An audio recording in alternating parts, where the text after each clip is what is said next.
আজ আমি আমার মেকআপ ক্লাসের স্টুডেন্টদেরকে একটা বৃদ্ধির লুক ক্রিয়েট করে দেখিয়েছিলাম, আর সেই লুকসের ফুল মেকআপ টিউটোরিয়ালটা তোমাদের সাথে শেয়ার করলাম। প্রথমেই আমি আমার মডেলের স্কিন প্রিপারেশন করে নিয়েছি। তারপর এখানে আমি ডট অ্যান্ড কির ময়শ্চারাইজার ব্যবহার করছি এবং তারপর আমি ব্যবহার করছি এখানে রিকোডের একটা প্রাইমারটা ভালোভাবে সেট করে নিয়ে আমি এখানে সোফারেলের একটা কনসিলার প্যালেট থেকে ফেসটাকে ভালোভাবে কনসিল করে নেব। ফেসটাকে ভালোভাবে কনসিল করে নিয়ে তারপর আমি এখানে ব্যবহার করেছিলাম সোফারেলের লিকুইড ফাউন্ডেশন। দুটো ফাউন্ডেশন আমি এখানে মিক্স করেছি এবং আমি সেই মিক্স করা ফাউন্ডেশনটাকে একটা ফাউন্ডেশন ব্রাশের মাধ্যমে ফুল ফেসে অ্যাপ্লিকেশন করব ভালোভাবে। এরপর একটা ওয়েট বিউটি ব্লেন্ডার নিয়ে আমি ফাউন্ডেশনটাকে ভালোভাবে ফেসের সাথে সেট করে দেবো, যাতে কোনো ক্র্যাক এখানে না থাকে। এরপর আমরা ফেসটাকে এবং নোজটাকে ভালোভাবে কারেক্ট করে নেব। কারেক্ট করবার জন্য এখানে সোফারেলের প্যালেটটাই ব্যবহার আমি এখানে liquid blusher, liquid concealer, liquid highlighter সমস্ত কিছুই ব্যবহার করব এক এক করে। তারপর সেটাকে খুব সতর্কভাবে আমি সেট করে নেব মডেলের ফেসের সাথে। তোমরা তো প্রত্যেকেই মেকআপ কম বেশি জানো, তো তোমরা অবশ্যই একটা জিনিস মাথায় রাখবে যে কোন স্কিনে তোমরা কোন ফাউন্ডেশনটা ব্যবহার করবে, আর তার সাথে কোন সময় বা কোন সিজনে তোমরা কাজ করছো।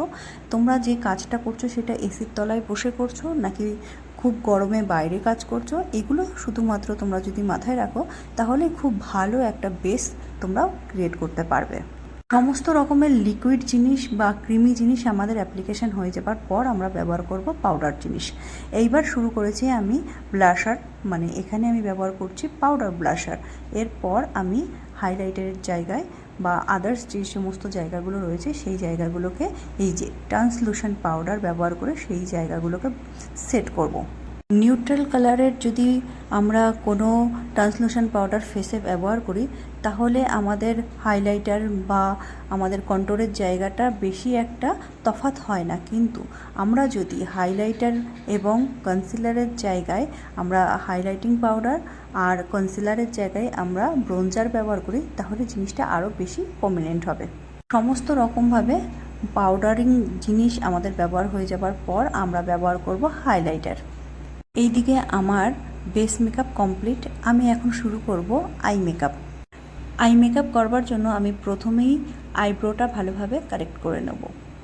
আইব্রো করবার জন্য তোমরা আইব্রো জেল ব্যবহার করতে পারো, অথবা বাজারে বিভিন্ন রকমের আইব্রো কারেক্টিং পাউডার পাওয়া যায়, তোমরা সেগুলো ব্যবহার করে ভালোভাবে আইব্রোটাকে কারেক্ট করে নিতে পারো। আর এইদিকে আমি যখন আই মেকআপ করছি তখন আমার মডেল ঘুমিয়ে পড়েছে, সেই কারণে আমি তোমাদেরকে আই মেকআপটা খুব ভালোভাবে দেখাতে পারবো না, কারণ সে মাথাটা রেখে ঘুমিয়ে পড়েছে। তাকে আমি বলেছিলাম তুমি চোখটা বন্ধ করে বসো, সে চোখটা বন্ধ করে মাথাটা রেখে ঘুমিয়ে পড়েছিল। কি আর করব, তার মধ্যে দিয়েই কাজ করতে হয়েছিল। আর স্টুডেন্টদেরকেও সেইভাবেই আমি কাজ দেখিয়েছিলাম, আর সেই টিউটোরিয়ালটাই আমি তোমাদের সাথেও শেয়ার করলাম। একটু কষ্ট করে বুঝে নিও। আইব্রো কমপ্লিট করে নেবার পর আমি আই লিডটাকে ভালোভাবে কনসিল করে নিয়েছি এবং তারপর একটা লাইট শেড দিয়ে আমি পুরো আইটায় একটু ভালোভাবে স্মাচ করে নেব। যেহেতু আমি আমার মডেলের উপর আজ বৃদ্ধির লুক ট্রাই করে দেখাচ্ছিলাম, সেই কারণে আই মেকআপটা আমি একদমই সিম্পল করেছিলাম। বৃদ্ধির লুকের সাজটা যেহেতু দিনের বেলায় হয়, আর তাছাড়া বাঙালিরা বৃদ্ধির লুকে সাদা আর লাল পেরে শাড়ি পরতে বেশি পছন্দ করে, সেই কারণে আই মেকআপটা যদি আমরা লাইট করি তাহলে পরে দেখতে ভীষণ ভালো লাগে। আমি আজকে আই মেকআপে একটা পিঙ্ক কালার ব্যবহার করেছি এবং আই লাইনারটা একটু লম্বা করে উইংস টেনে করে নিয়েছি, কিন্তু লোয়ার আই লাইনার আমি পরাবো না। দেখো এদিকে আমার মডেল ঘুমিয়ে কাদা, আমি তাকে বারবার নক করছি যে তুমি চোখটা তুলে তাকাও, না হলে আমি মাস্কারা ব্যবহার করতে পারবো না। সে অতি কষ্টে চোখটা খুলে তাকাচ্ছিল, আবার বন্ধ করে দিচ্ছিল। তো যাই হোক, যথারীতি আমি একজন মডেলের উপরে কিন্তু এই দিনকে একই শাড়ি এবং একই গয়নাতে দুটো লুকস ক্রিয়েট করেছিলাম। প্রথমটা ছিল বৃদ্ধির লুকটা আমি করেছিলাম ওপেন হেয়ার স্টাইল করে, গোলাপ আর জিপসি দিয়ে হেয়ারটাকে সাজিয়েছি। এবং একই দিনে দ্বিতীয় যে লুকসটা আমি ক্রিয়েট করেছিলাম সেই লুকসটা ছিল মানে ব্রাইডাল লুকস। সেই ব্রাইডাল লুকসে কিন্তু একই শাড়ি, একই গয়না, একই মডেলের উপর আমি দেখিয়েছিলাম, কিন্তু একটা সাবেকি লুকস তোমরা দেখতে পাবে। নেক্সট ভিডিওতে আমি তোমাদের সাথে সেই সাবেকি লুকসটা শেয়ার করব।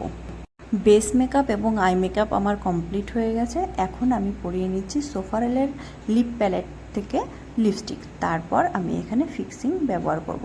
মেকআপ ফিক্সার অবশ্যই ব্যবহার করে নিতে হবে, তাতে মেকআপটা লং লাস্টিং হবে।